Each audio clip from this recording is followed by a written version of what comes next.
Om Shanti.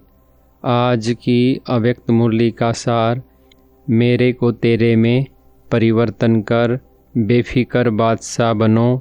Second में व्यर्थ को बिंदी लगाने के अभ्यासी बन, हर संकल्प और समय को सफल करो। सुनते हैं मुख्य पॉइंट्स।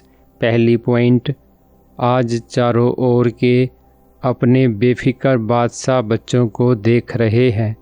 ऐसी बेफिक्र बादशाहों की सभा अभी ही दिखाई देती है, क्योंकि अभी ही बाप फिक्र लेके बेफिक्र बादशाह बनाते हैं। आप सभी सवेरे से उठते तो बेफिक्र स्थिति में स्थित होते हो।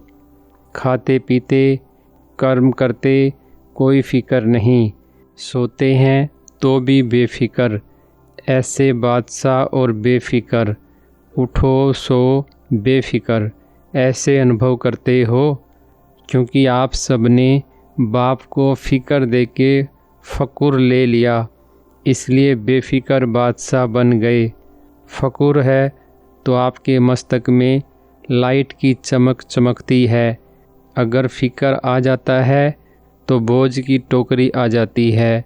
दूसरी पॉइंट, बेफिक्र बादशाह स्वयं को भी प्रिय लगते, और जो ऐसी स्थिति में उड़ते हैं तो उनकी चमकती हुई लाइट देख दूसरों को कितना प्यार आता है।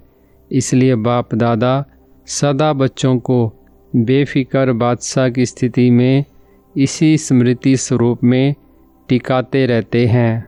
इसलिए आप लोगों का चित्र भी भक्त लोग डबल ताजधारी दिखाते हैं, एक लाइट का ताज और दूसरा विकारों को जीतने का बादशाहपन का ताज।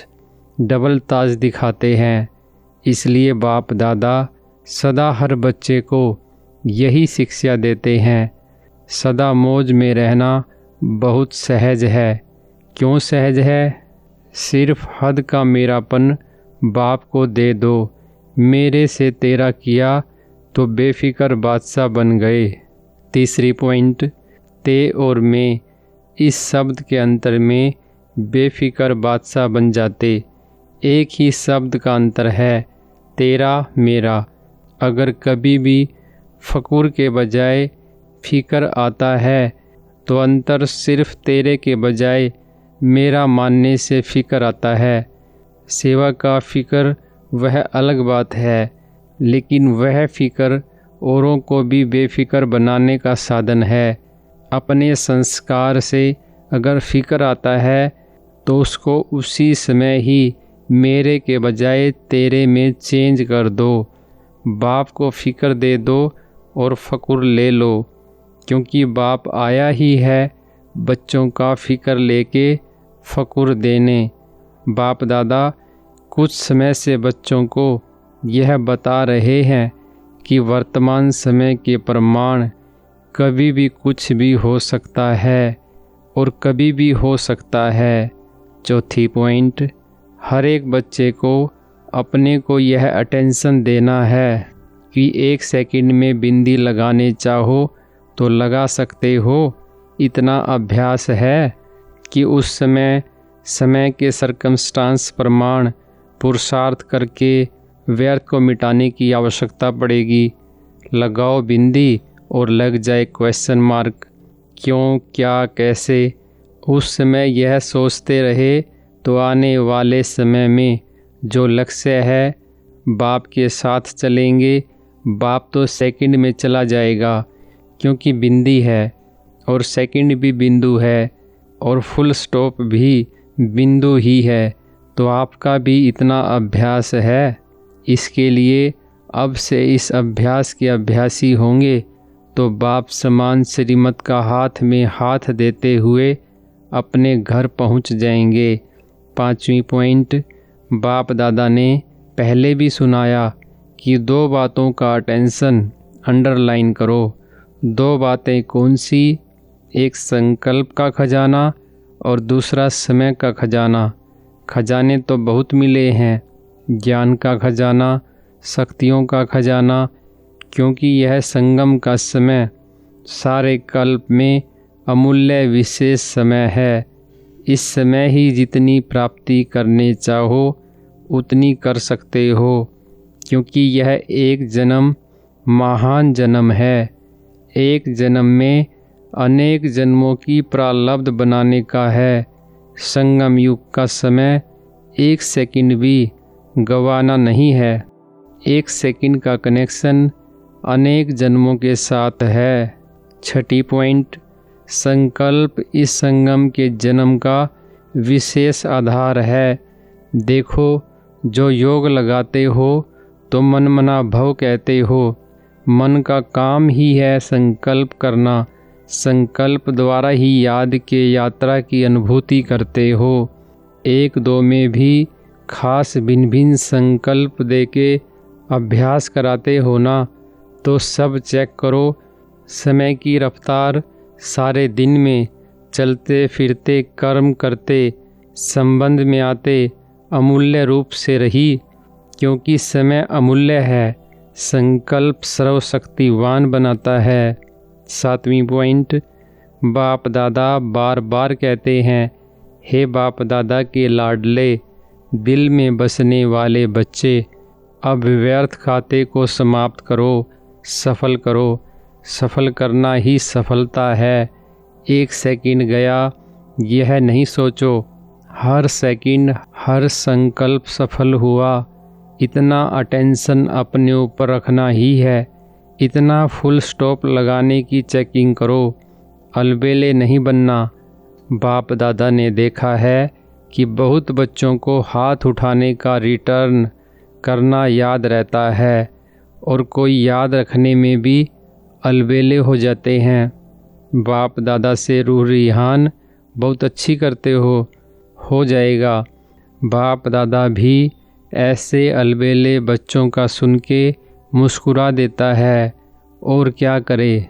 8 पॉइंट, बाप दादा सम्मुख आने वाले बच्चों को और अपने स्थान पर सुनने वाले देखने वाले बच्चों को यही कहते, अभी पुरुषार्थ को, संकल्प को और संगम के समय को अंडरलाइन लगाओ। सभी बच्चे प्यार में तो मेजॉरिटी पास हैं, प्यार के आधार पर अपनी अच्छी प्रोग्रेस कर रहे हैं। प्यार के कारण, बाप के प्यार का रिस्पॉन्ड मिलने के कारण आगे बढ़ भी रहे हैं। लेकिन बाप समझते हैं जैसे प्यार में अनुभवी बन आगे बढ़ रहे हो, ऐसे ही याद की सब्जेक्ट में अनेक जन्मों के विक्रम विनाश करने में और अटेंशन दो। 9 पॉइंट, बाप चाहता है जब बच्चों का प्यार बाप से है तो साथ रहें। राजधानी में भी ब्रह्मा बाप के साथ राजधानी में आएं। राजधानी में आना अर्थात रॉयल फैमिली में आएं। तख्त पर नहीं बैठे लेकिन रॉयल फैमिली के साथी तो बने। बाप दादा ने पहले भी कहा है, इसकी परख कैसे करो। जब से आप आए हो, जितनी आयु आपकी है ज्ञान की, उतने समय से अगर आप बाप दादा के दिल तख्त नशीन रहे हैं तो जो ज़्यादा समय दिल तख्त पर रहे हैं, मिट्टी में पाँव नहीं रखा है, वह उस अनुसार रॉयल फैमिली में नज़दीक संबंध में रहेंगे, रॉयल फैमिली वाले रहेंगे। 10 पॉइंट, अभी समाप्ति को समीप लाना अर्थात स्वयं को संपन्न संपूर्ण बनाना, क्योंकि बाप दादा अकेले नहीं जाएगा, बच्चों सहित जाएगा। तो डेट फिक्स करना, कब तक। काम तो दे दिया है, अब आपस में राय करना। तो बाप दादा जवाब क्या दे प्रकृति को। प्रकृति बहुत परेशान है, दुखी आत्माएं बहुत मन में चिल्ला रही हैं। मनसा सेवा अभी ज़्यादा बढ़ाओ। कहते हैं मनसा सेवा, लेकिन लगातार बढ़ती रहे, वह और बढ़ाओ, क्योंकि प्रकृति और दुखी आत्माएं बाप के पास आती हैं, चिल्लाती हैं, तो आप उन्हों को कुछ शांति या सुख की अनुभूति कराओ। वरदान है, स्नेह और शक्ति रूप के बैलेंस द्वारा सेवा करने वाले सफलता मूर्त भव। विस्तार है, जैसे एक आँख में बाप का स्नेह और दूसरी आँख में बाप द्वारा मिला हुआ कर्तव्य सदा स्मृति में रहता है, ऐसे स्नेही मूर्त के साथ साथ अभिशक्ति रूप भी बनो।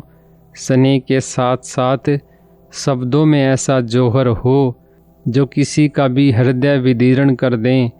जैसे माँ बच्चों को कैसे भी शब्दों में शिक्षा देती है, तो माँ के स्नेह कारण वह शब्द तेज व कड़वे महसूस नहीं होते।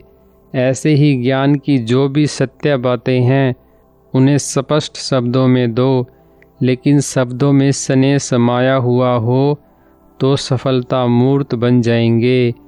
स्लोगन है, सर्वशक्तिमान बाप को साथी बना लो तो पश्चाताप से छूट जाएंगे।